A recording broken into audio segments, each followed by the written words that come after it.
रहीम।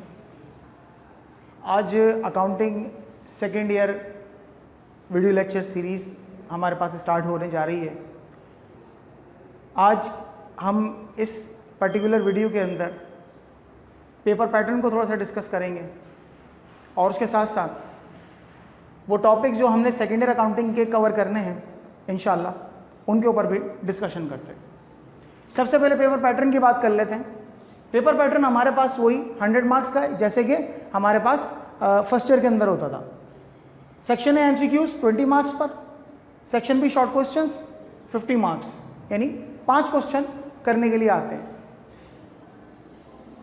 शायद शुरू के ईयर्स के अंदर किसी में 4 भी आए हैं, फर्स्ट ईयर में से 4 करने को होते हैं, लेकिन यहाँ पर 5 सवाल करने के लिए आते हैं।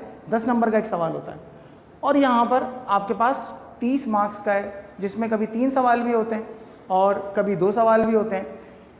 सेक्शन सी जब प्रिपेयर किया गया था यानी बनाया गया था, सेक्शंस में कन्वर्जन की गई थी, तो सेक्शन सी स्पेसिफिक था डेप्रिसिएशन के लिए। एक टॉपिक है पर्टिकुलर डेप्रिसिएशन। डेप्रिसिएशन कुछ ईयर तक आता रहा, उसके बाद इसमें इन्होंने क्या तब्दीली करनी शुरू कर दी कि डेप्रिसिएशन के साथ दूसरे टॉपिक भी डालने शुरू कर दिए। तो उससे हुआ ये कि वो चॉइस आपके पास बी सेक्शन में कम होने लगी। लेकिन अभी भी हमारे पास ये कोई रूल नहीं है कि जिसमें आप ये कह सके कि हाँ जी डेप्रिसिएशन और बाकी के टॉपिक मिक्स होकर आएंगे। अभी पिछले ही साल में ऐसा हुआ कि सिर्फ डेप्रिसिएशन आ गया, तो इसलिए हम अपने पास यही समझेंगे कि सेक्शन सी हमारा बिलोंग करता है डेप्रिसिएशन के टॉपिक से पर्टिकुलर एक। इसके अलावा बाकी के टॉपिक हम इंशाल्लाह सेक्शन बी के अंदर कवर करेंगे और सेक्शन ए आपका 20 मार्क्स का MCQs है। ये वो पर्टिकुलर टॉपिक्स हैं मोर और लेस 10 जिनको हमने कवर करना है। सबसे पहला टॉपिक, और उनकी तरतीब भी मैं यही रखूँगा, इसी तरतीब से मैं आपको इंशाल्लाह कवर करवाऊँगा। सिंगल एंट्री का टॉपिक है, सबसे पहले सिंगल एंट्री का टॉपिक होगा और उस सिंगल एंट्री के टॉपिक के अंदर भी हमने इस वर्किंग को देखना होगा कि जो हमारी ऑर्गेनाइजेशंस के अंदर जो अकाउंटिंग सिस्टम चल रहा होता है वो उसकी क्या कंडीशंस हैं, इनकम्प्लीट रिकॉर्ड जो वो मेंटेन करते हैं, तो इनकम्प्लीट रिकॉर्ड की बेस पर अकाउंटिंग सिस्टम कैसे आगे बढ़ रहा होता है, ये हम सिंगल एंट्री के अंदर स्टडी करेंगे।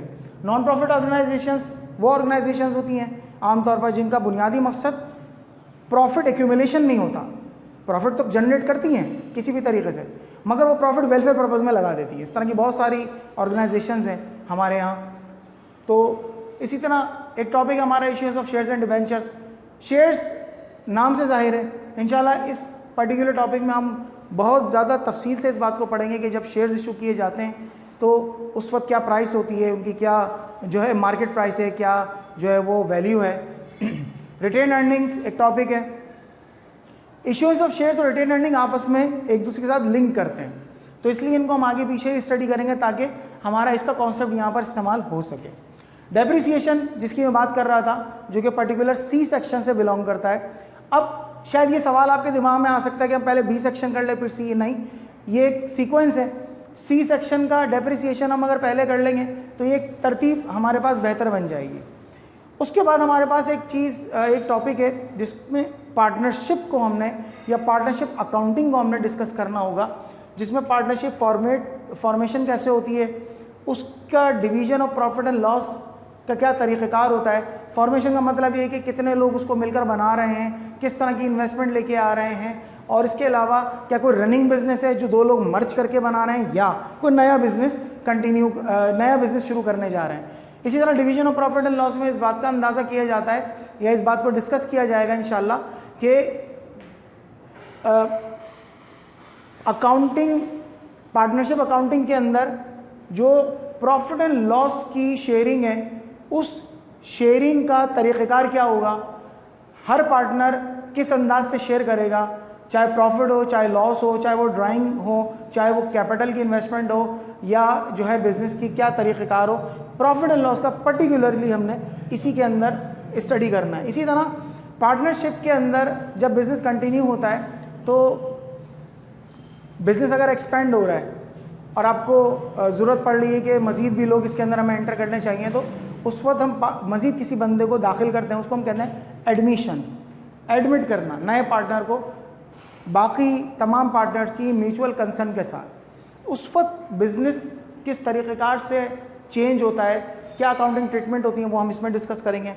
जब बिज़नेस कंटिन्यूटी पर चलता है तो उस कंटिन्यूटी के बाद हर शख्स ये चाहता है कि उसे मैक्सिमम प्रॉफिट जनरेट हो या उसे मैक्सिमम शेयर मिले। बाज़ औक़ात बेटर बिज़नेस अपॉर्चुनिटीज़ मिल जाती हैं, बाज़ औक़ात उसे लगता है कि नहीं, ये बिज़नेस के अंदर जो है मैं ज़्यादा काम कर रहा हूँ और दीगर लोग काम नहीं कर रहे, या कभी कभी उसको ये ख्याल होता है कि ये बिज़नेस अब चलने वाला नहीं है, हमारी इन्वेस्टमेंट बेकार हो रही है इस वक्त।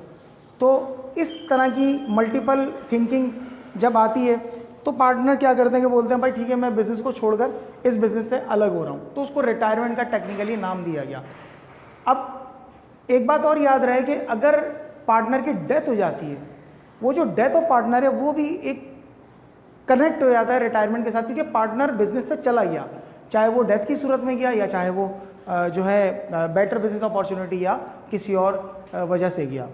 इसी तरह बिज़नेस चलते चलते एक वक्त आता है कि आपका बिज़नेस लॉसेस कर रहा होता है और हम ये सोचते हैं कि अब बिज़नेस जो है वो आगे कंटिन्यू नहीं कर सकेगा, तो आपस में तय कर लेते हैं कि भाई अब हमारा जो ये बिज़नेस आगे चल नहीं सकता, तो हम इसको डिज़ोल्व कर देते हैं।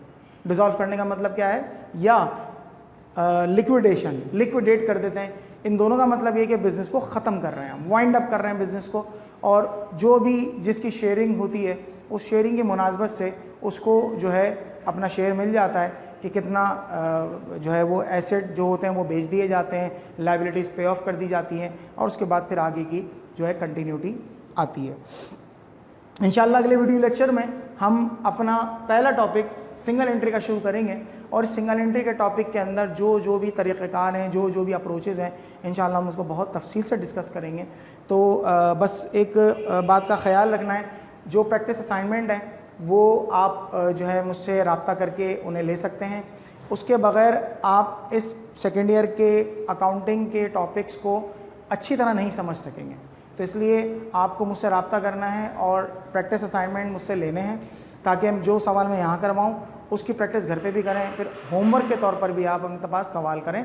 फिर हम इंशाल्लाह पहले प्रैक्टिस असाइनमेंट सॉल्व करेंगे पर्टिकुलर टॉपिक का, और उसके बाद उससे रिलेटेड अनसॉल्व पेपर के सवालात को भी हमने सॉल्व करना है। इंशाल्लाह अगली वीडियो में हम इस टॉपिक के साथ आएंगे। अस्सलामु अलैकुम वरहमतुल्लाह।